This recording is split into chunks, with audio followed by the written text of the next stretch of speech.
So I have this problem where I'll try to talk to God and say, hey, can you help me? I need this thing. And that. He doesn't say anything back. What if you are getting messages, but they're ending up in your spam folder? Okay, but how do you unspam it? If God sends something to me, I want to read it. A lot of it is a function of understanding that there are 7 different ways that God can communicate with us. And so there are things that we can look for in our own lives and minds. So if we want to talk to God and feel like God hears us, we got to understand that God is paying attention and is responding. And the first way that, according to Emanuel Swedenborg, who we're about to read some quotes from here, that we receive communication from God is in any good, true, and useful thoughts or ideas that come to us. Wow. Talk about your that's own a big one. stream of consciousness. Yeah, because you automatically kind of stamp that with your own label, like that's my brand, that's my ID, that's my thought right there. This is what he says. The Lord talks to every individual because anything good or true that a person wills or thinks comes from the Lord. We each have at least 2 evil spirits and 2 angels with us. The evil spirits stir up our evils, but the angels inspire goodness and truth. Everything good or true that the angels inspire in us is the Lord's. So the Lord is constantly talking to us. Okay, so if you're new to Swedenborg, whoa, we got these angels and these evil spirits. We're not going to go into it deep here. We did a lot of episodes about that. That's the mechanism of consciousness. Angels and evil spirits, that just means people in the afterlife. And your consciousness is spiritual, so it's like it get influenced by the afterlife. Life comes out of God, goes through heaven into us. So there's angels with you. That's like that's like the angels are the Amazon driver, and God is the warehouse. Nice. I like that.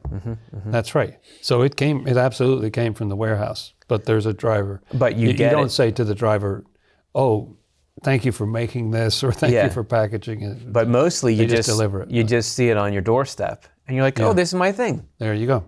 However, Swedenborg say, no, there's that comes from somewhere, and that somewhere is the very God you're reaching out to. So there's a recognition issue in there, and to me there's also a timing issue. The recognition being that we don't necessarily know right out of the gate what's good, because we can fool ourselves. We can think, oh, well, what would be good? We measure it by ourselves. So we say, what would be good would be everybody worshiping and serving me all the time. I could see that upside. And so you miss something good that's coming from God that maybe you don't even like when it comes in, because it says, hey, be, less self-centered or something like that. Yeah, I don't think we are to say like, oh yeah, we can always understand what's coming from God, and that we have a sort of a clear tune your radio dial to the God station. Yeah. I don't think that this is even claiming that. It's saying God is always talking to you, not saying that you're always understanding what's being said. Yes, that's right. However, the good, yes, you can't always tell if your thoughts are true or if your urges are good. However, the ones that actually are true and that actually are good and lead to useful action, those ones are from God. We can never say with a specificity, like we did a lab test, this was an idea from God you had, this was a feeling from God, but it's there, so you know it's coming, even if you can never in any particular instance say this God just told me this, I got to do this. Yeah, and the timing issue that I was thinking about, there's both a timing issue of looking at it after the fact to see how it turned out. There's sometimes I thought I was doing something helpful for somebody else, and then when they didn't thank me, I actually got angry, and I realized, oh wait, I had a bit of an agenda that I didn't realize here. So sometimes how it plays out over time tells you, oh no, that was a really good thing, that helped somebody. The other timing issue to me is that, isn't it the case that you often think about something, I love that old saying from the Three Stooges. I'm trying to think, but nothing happens. You know, what is the answer to this editorial problem? What is this? You know, how do we do this? And then when something pops in,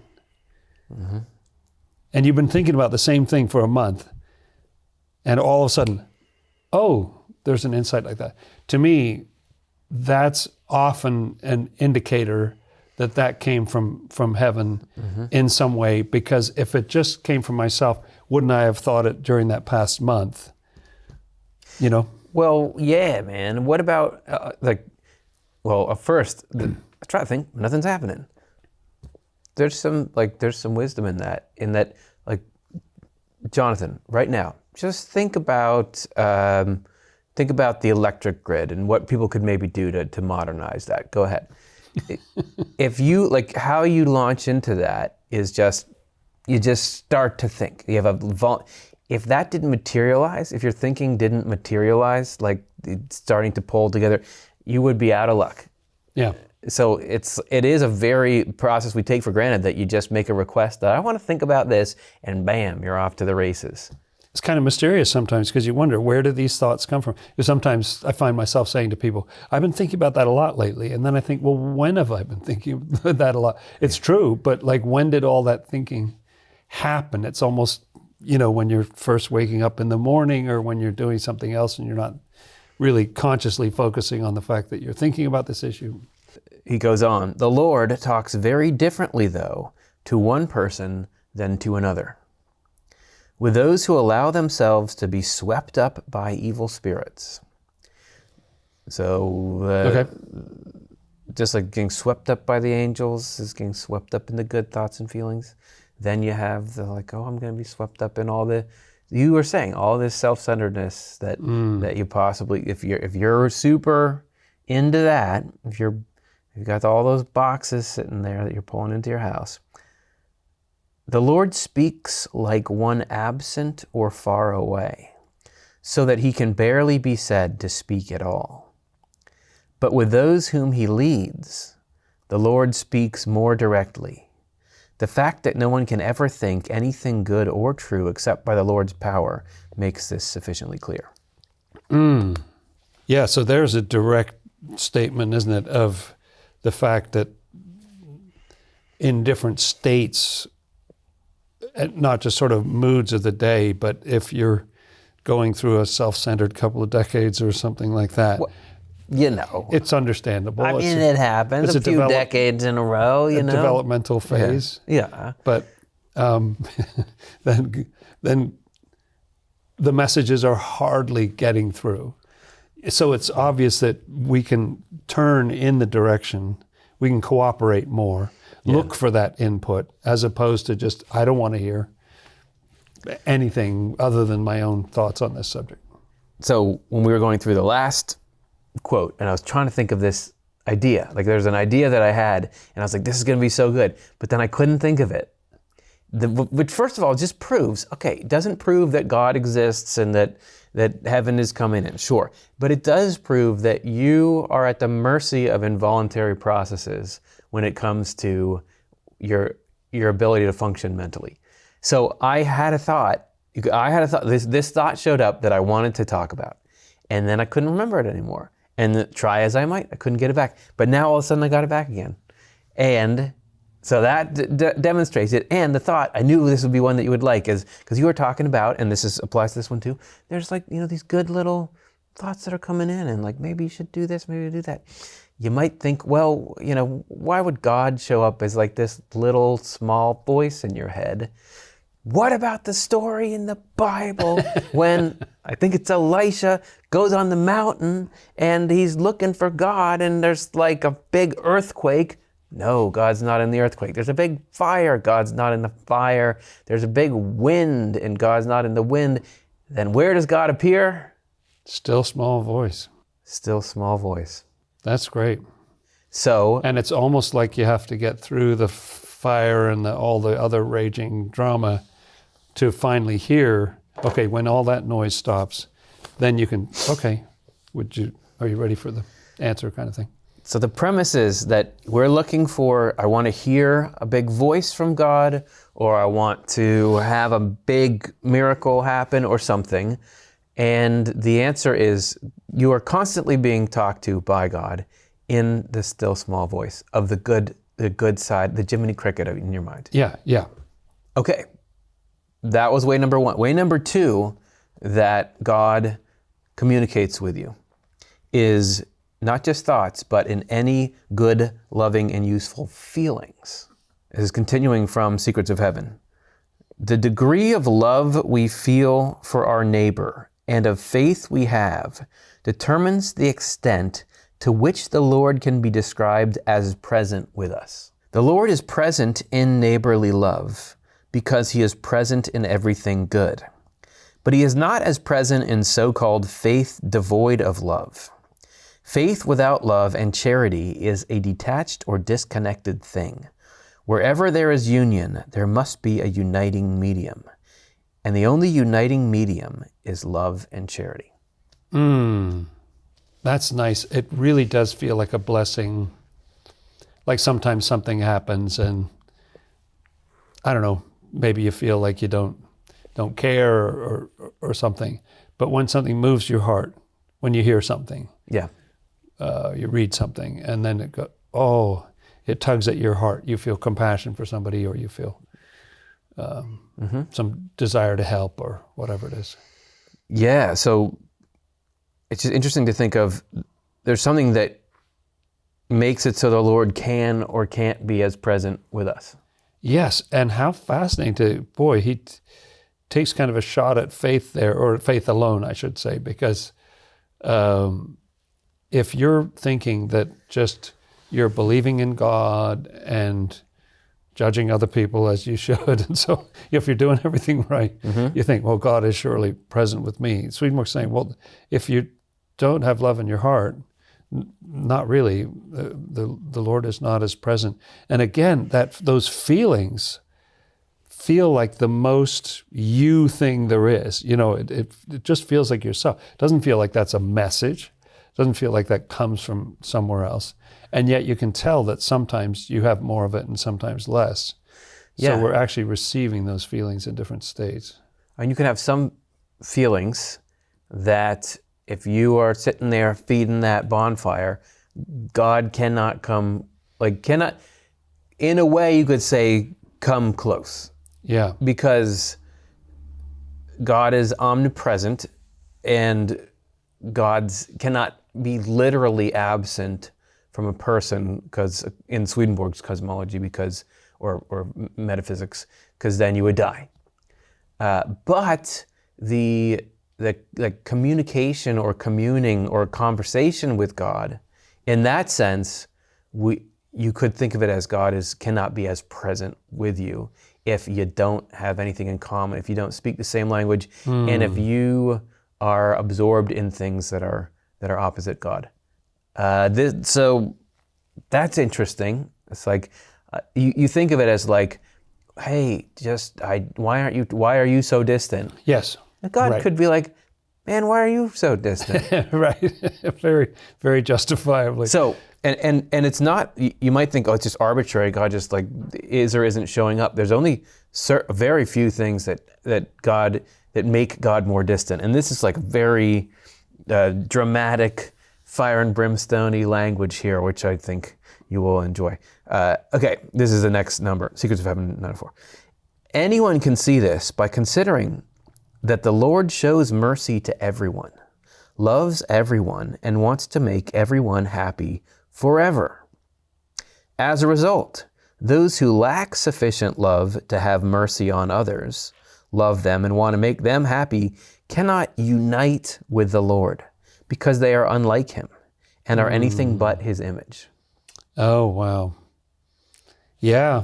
So if you want to get a better signal, on your spiritual phone, move closer to the Lord, like be more like the Lord. Sometimes we think, well, the Lord needs to come to me, and the Lord is everywhere and loves everybody.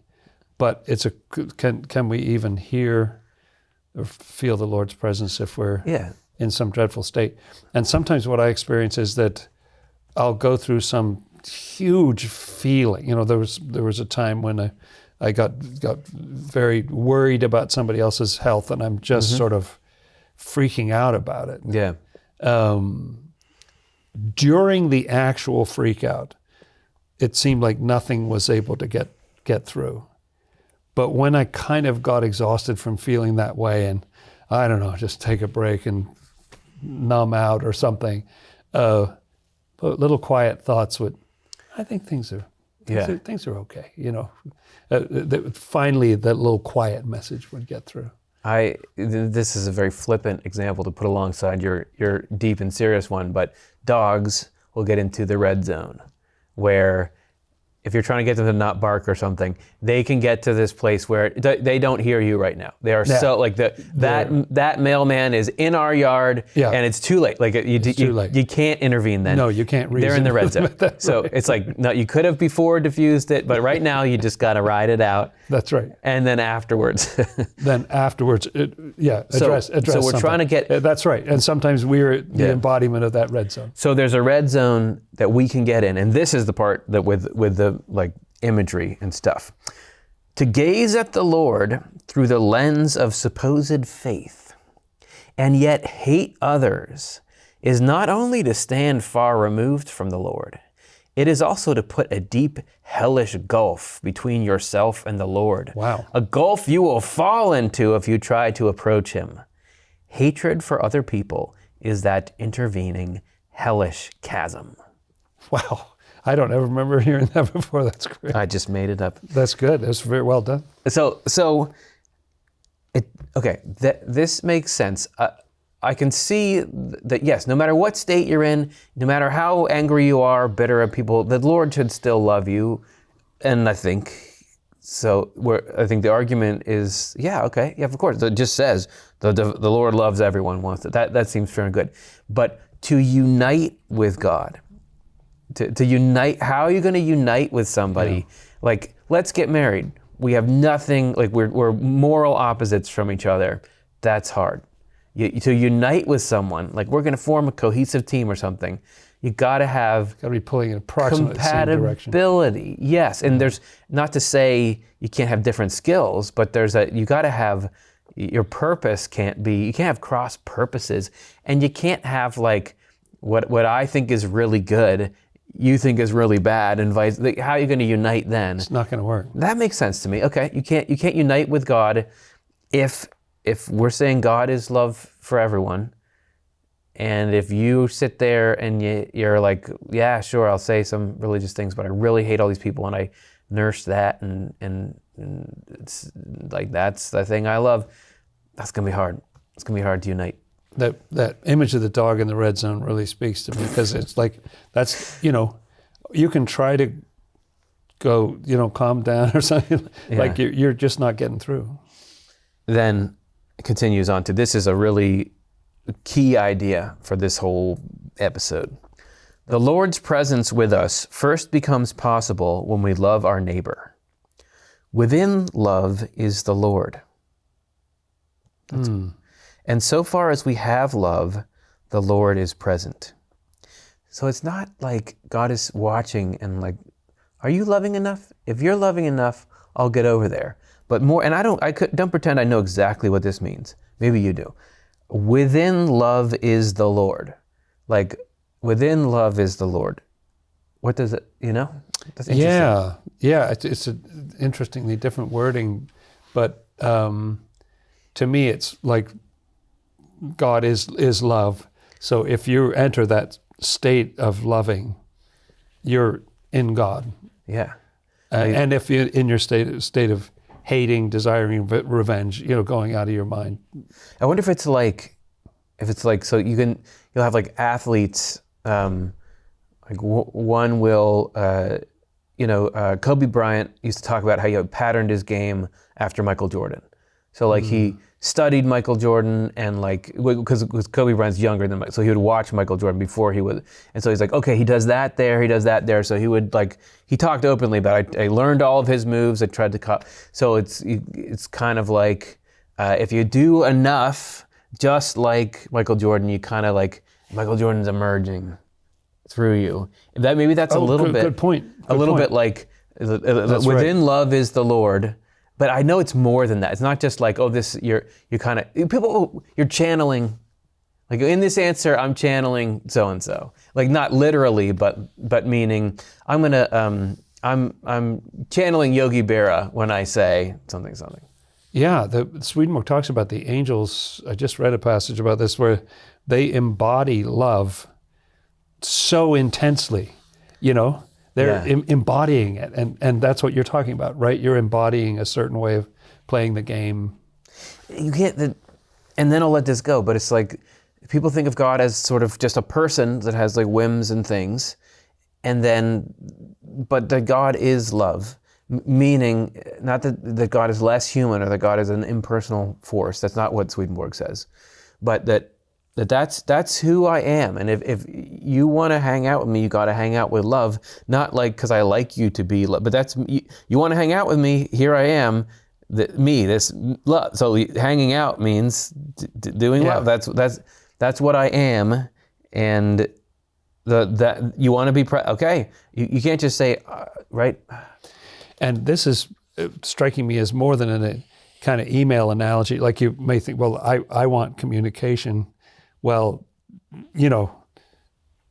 what the Lord wants is for love to be installed in our heart on a permanent basis. We may feel more of it at one time than another, but it's beyond like getting an email. Well, okay, because I notice with my daughter, I have an agenda with her.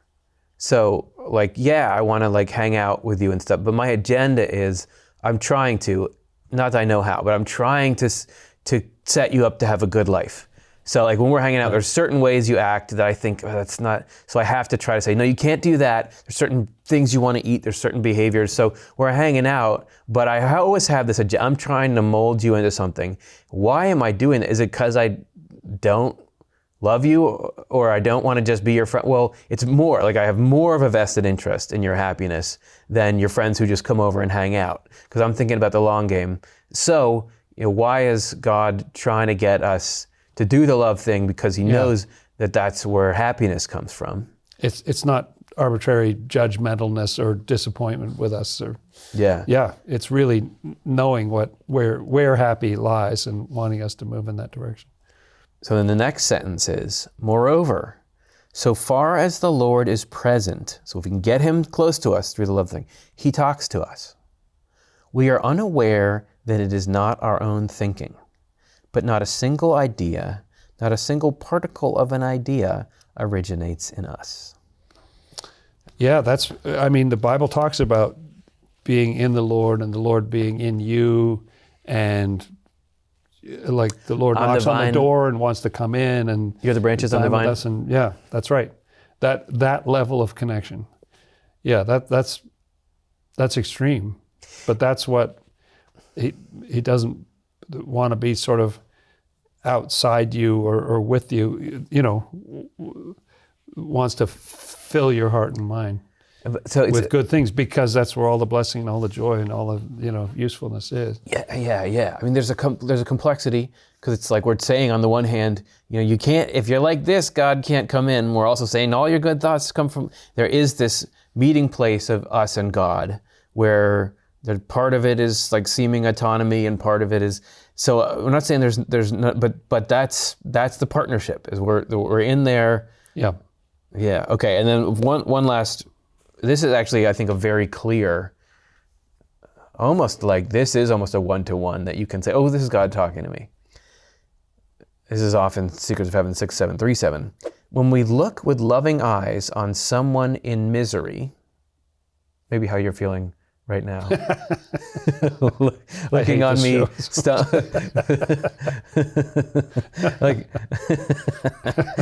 compassion rises in us. And because it comes from the Lord, it is an alert. What is more, when people with perception feel compassion, they know they are being advised by the Lord to help.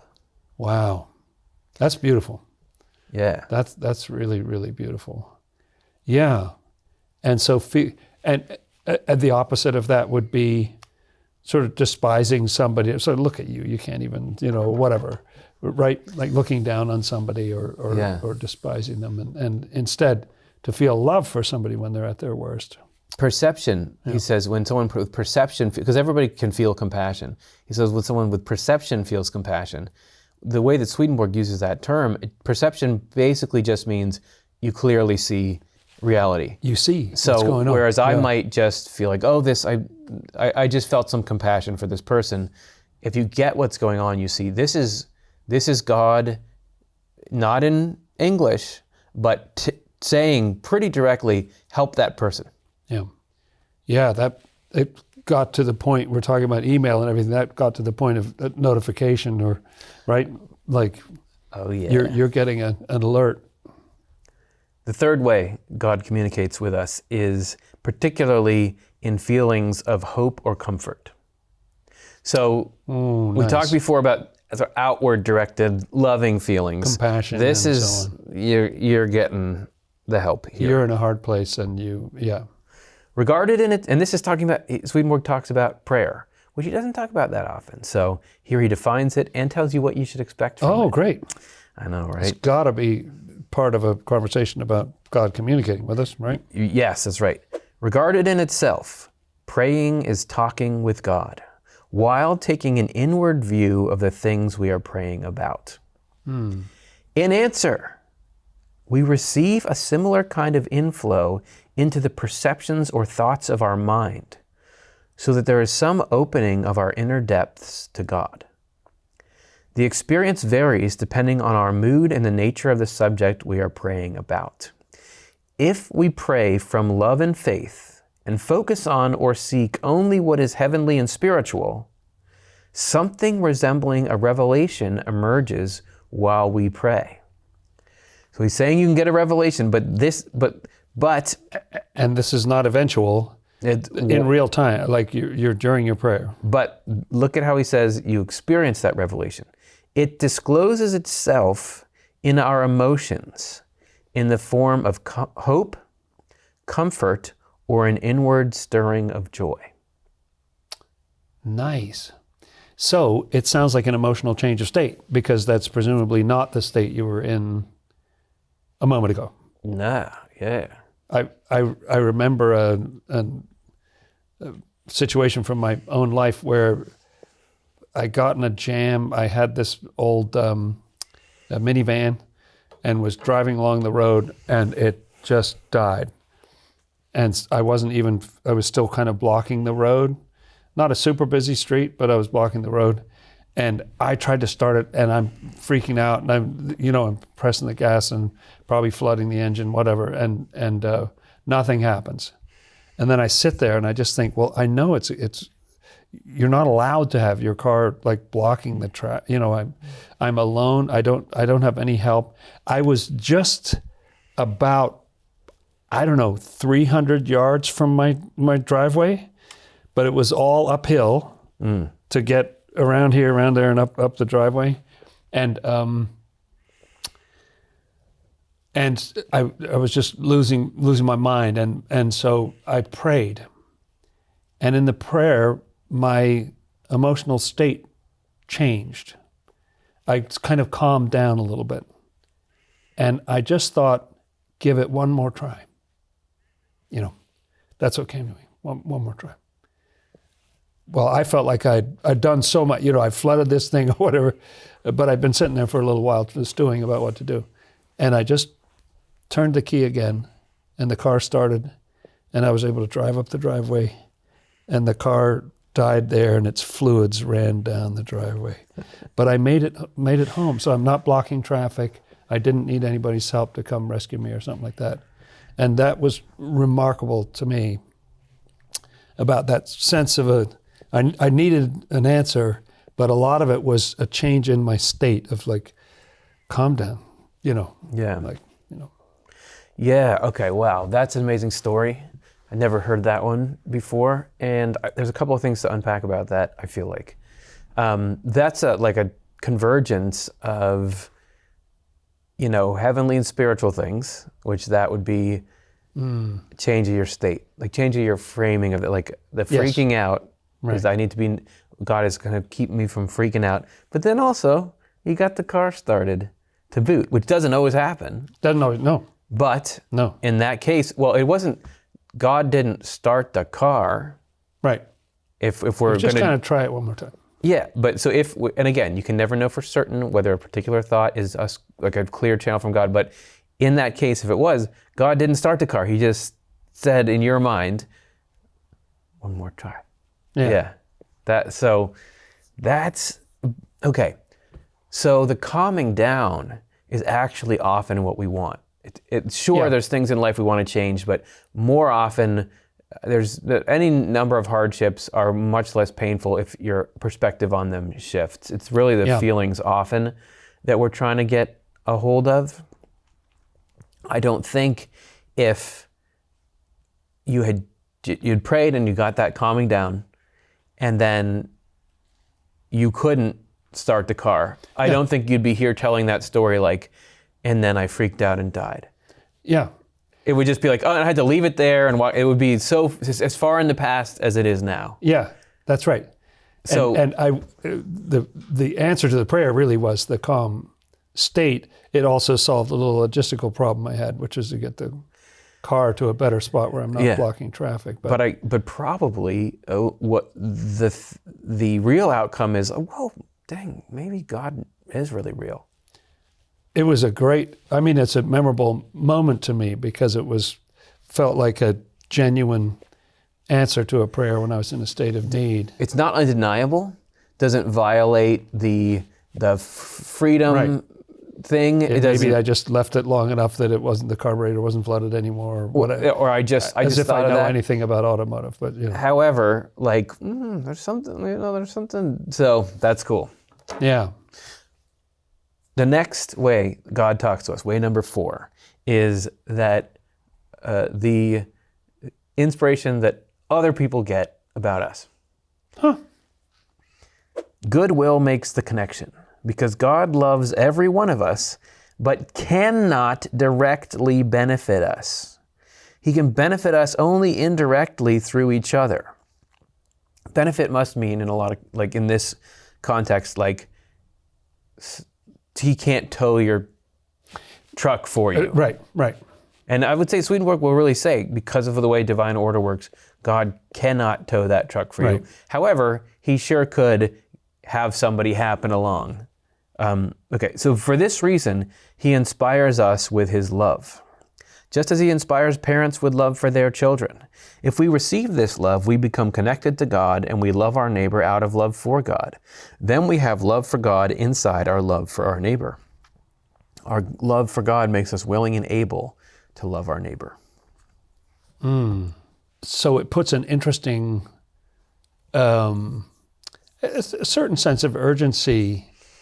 I mean, to me, that's a very important passage. I love that passage because it's like you can easily think, well, God's going to take care of it. People say that all the time. God's going to take care of it.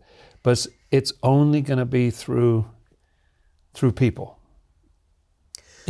Things are not going to get done. They're not going to get better. So there's something on us we need to take some action. If we see something or we can, there's more to do than we could possibly ever get to.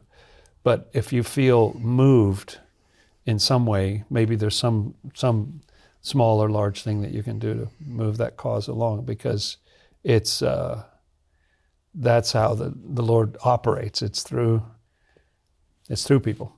So that, because we're just, I guess, in this episode trying to reframe that if you just believe all these helpful things are just, that's my own brain, that's other people are just, because they're nice, then you're looking at all the impacts of God's attention to you and love for you and dismissing those as not God because they come through these channels that are different than you picture if you don't really understand that clearly how God works or how, according to Swedenborg, reality is structured. Then you feel like, well, yeah, when I was in my lowest point, these people helped me out and I got through it, but God wasn't there for me.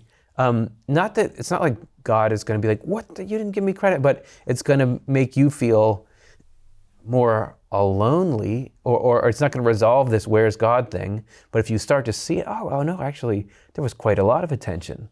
It's amazing how people will step in and help out. And sometimes you'd think the least likely sort of person, if you see them approaching, you think, uh-oh, what is this? What's going on? And then they're there to help you, The fifth way that God communicates with us that you can feel heard when you notice this is particularly in imparting to us the strength to get through hardships. So you can be, I want this, we're not always going to be as lucky as the minivan example, where please help me with this. And that's something that's pretty easy to have a solution to. It's just the car needs to start. Yeah, or you need to know to try to start it at the time. I wouldn't say in that example like God mysteriously moved the whatever fuel was in the one part and he did it. No, I don't think so. Right. The way Swedenborg describes it is there's very much an order to the physical world. However, that inspiration at that moment to try it, that's what changed the situation, because you were trying it too fast, but who knows what God will not always say, I'm going to solve this problem for you, because a life without overcoming challenges, you'll never have the growth necessary to become happy. But God does strengthen you to get through things. So this is from True Christianity 126. During our spiritual tests, we are apparently left completely alone, although in fact we are not alone. At those times, God is most intimately present at our deepest level, giving us support. Because of that inner presence, when any of us have success in a spiritual test, we form a partnership with God at the deepest level.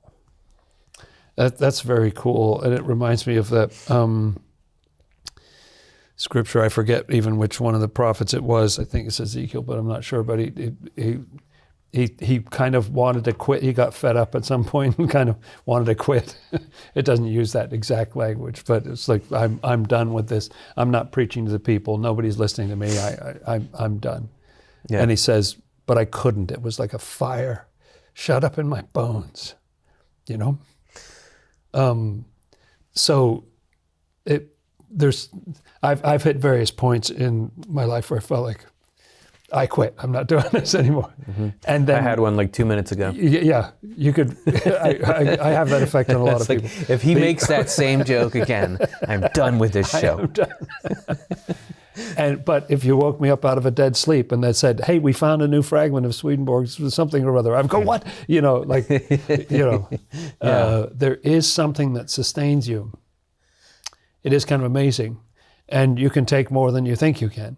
So people, I don't know if the Footprints poem has become cliche, or because it's so, but that's actually a pretty whoa, I can see why that got famous. So if anyone's not familiar, there's this person who's looking back at their life in this, or looking back at their trail, they're walking through the sand on the beach, and that's a sort of image of their life, and it's like, oh man, there's two sets of footprints. It's me and you, God. We were walking through life. But if you look at the hardest times in my life, there's only one set of footprints. You left me during those times, and God says, my precious child, I love you and I would never leave you.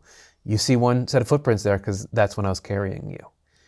And you might say, no, you weren't. But I think we suffer from always having God there by us. I think that we wouldn't be able to survive anything without the support of God. Right. And I just mean that, so let's just say that any emotional hardship or anything that required any internal strength or something, we would immediately crumble and collapse on our own. So in that way, we take this miraculous ability to get through things that are larger and scarier than us for granted, when actually that is God there. And I think there's a good metaphor for that in just the voluntary versus involuntary processes in the human body. So, you play your little part. If somebody was like, you need to turn this food into ATP to power your cells, or you'll die in not that many hours. That's it. Making a good point. You're dead. I can eat, like I can put something in my, that I can do that, but this other stuff, I absolutely, unless the involuntary, like I don't understand the bit of how this is happening, I have no part in it, it's carrying me through this. Yeah. So it is with the dark nights of the soul, is that the fact that you can make it through that is a miracle. Is you are being, not that you're not suffering, but yeah, so suffering's there, but you're getting through it. You're getting through it, and also you're often getting strong. Post-traumatic growth is a phenomenon recognized widely by real scientists with lab coats on, that for some reason you go through this stuff and you don't just make it through, but like you get stronger and often more good, like more compassionate, more loving, more friendly. You go on and do great things. Like that's like pretty miraculous, but you just take it for granted because you're always propelled through things. I love that, and it's so quiet. It's we're thinking about, well, I wanted to get a message. Should I buy this house? Should I move forward with this relationship with this person or something? Yeah. I want answers. This is so quiet to just be sustained, but so powerful. Like the most important thing, really, just left to our own devices, wouldn't we just be shattered by the least thing? Of course we would. We're shattered over and over again. Yeah. But something puts the pieces back together and keeps us going. Hey, this is Curtis from the show that you're watching right now. This show is brought to you by the not-for-profit Swedenborg Foundation. If you want to support us in our mission to get a broad conversation going around the works of Emanuel Swedenborg, click the link in the description, make a donation. That is what makes it so we can do what we do. Thank you so much for your support. The sixth way that God talks to us and that you can feel heard if you recognize this has to do with something you brought up earlier in the show. That God communicates with you through the empowerment to take action and the results that come from that action. So God will not generally, according to Swedenborg, tell you, you must do this thing, but he will give you the resources to take the actions that you choose. So this is from True Christianity. We cannot do anything good if it does not seem to us that our power, willingness, and actions come from ourselves. Therefore, we are granted the appearance that they do. When we freely do something good as if we were acting on our own, this goodness is attributed to us and is taken as our response, and this forges the connection with God. That's great. Tell me about It's really getting sown in us, so that there's something in the scripture, isn't there, about getting rooted and grounded in love, something like that, where you get to have the experience as if you were a loving being doing a compassionate thing, and that is really the Lord, and so that makes the two of you bonded together. Yeah. Okay. So let's say that we're working at some corporation, and you are like, a senior executive, and I'm like trying to, get good at some, and you're going to mentor me, and because you think, all right, I want this guy eventually to work with me on this, and you said, hey, here's one technique you got to use, which is, I don't know, you do active something, listening something, and if so I hear that. If I then, you're off here over here, but I'm in some meeting and I say, I think we should handle this through active listening something, and we go and do it. Then the next time we get together in our mentoring session, I can be like, dude, the thing you said, I did it and it worked. Doesn't that create a bond between us? And doesn't that also, now we have more compatible philosophies of work and can work, isn't that kind of like what? So it's so true. Yeah, it's just alignment on a couple of different levels. The seventh and final way that God can communicate with us actually doesn't happen at the time that we're looking for communication, but reliably maybe is easier to observe than the other kinds sometimes. So Swedenborg says that you can often directly see how God has intervened or shaped your life when you look back at your life. Not at the time, but when you're looking back. This is from Divine Providence. We are allowed to see divine providence from behind, but not face to face. And when we are in a spiritual state, not in a materialistic state. Oh. Seeing divine providence from behind, but not face to face, is seeing it after the fact, but not before. And seeing it when we are in a spiritual state and not in a materialistic state is seeing it from heaven and not from this world. Everyone who accepts inflow from heaven and recognizes divine providence, and especially people who have become spiritual by virtue of their reformation, on seeing events in their amazing kind of sequence, virtually sees providence from a deep recognition and confesses it. That's very beautiful. That's in a way the quietest one of them all. What a quiet communication to be taking care of you in ways that you don't realize. And at the time, you may be all worked up about whatever it is, or often we're sort of drawn forward by this frustration or that desire or this unfulfilled longing or whatever it is, and we're in our drama and we're going through our lives, and to look back later and often wondering where is God, and what's, like, I need answers and I don't know what's going on and I'm confused, and then later to look back and see, wow, it was so perfect. But you can only see, as I like what he said, because he emphasized a couple of times in there, didn't he, that you're in a spiritual state when you're lifted up and you have that kind of higher perspective on your life. If you're still down here in the level of just,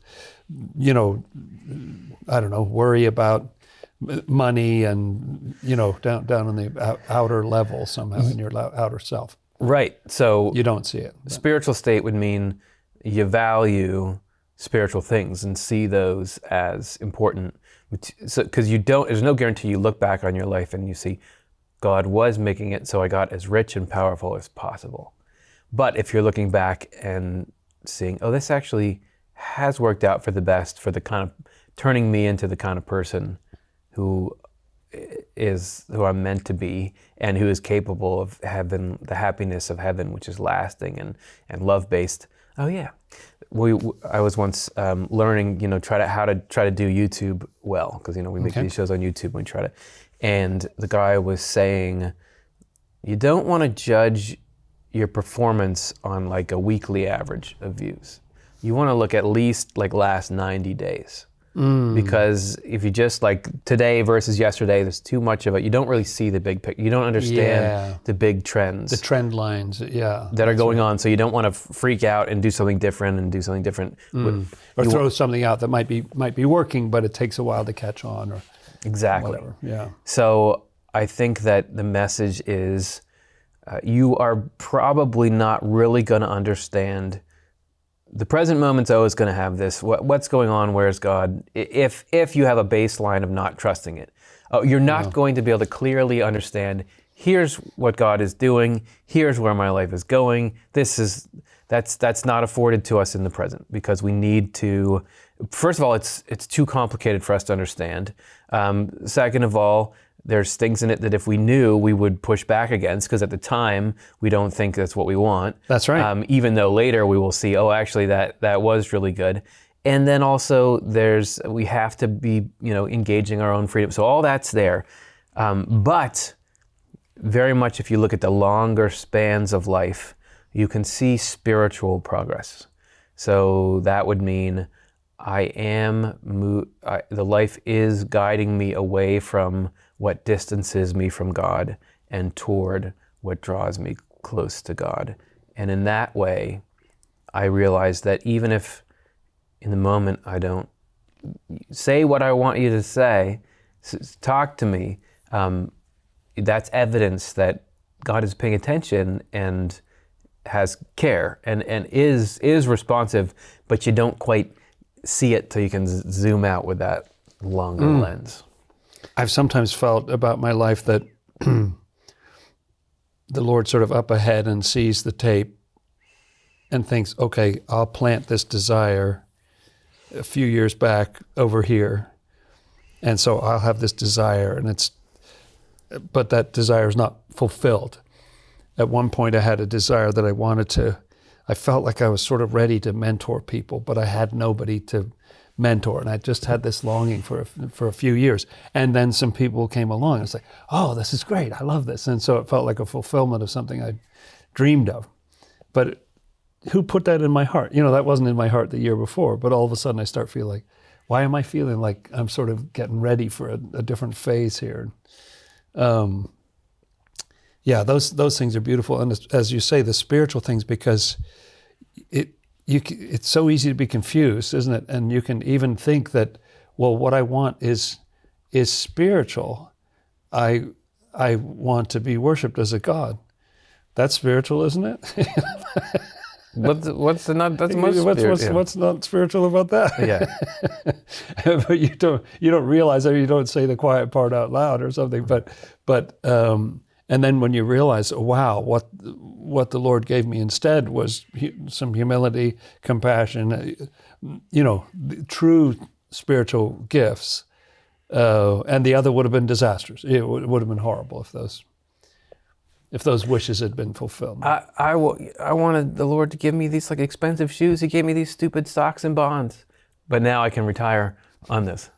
Right. There's a long game and there's care for you, but it doesn't have to be blind throughout all of life. There are these 7 ways that you can look for.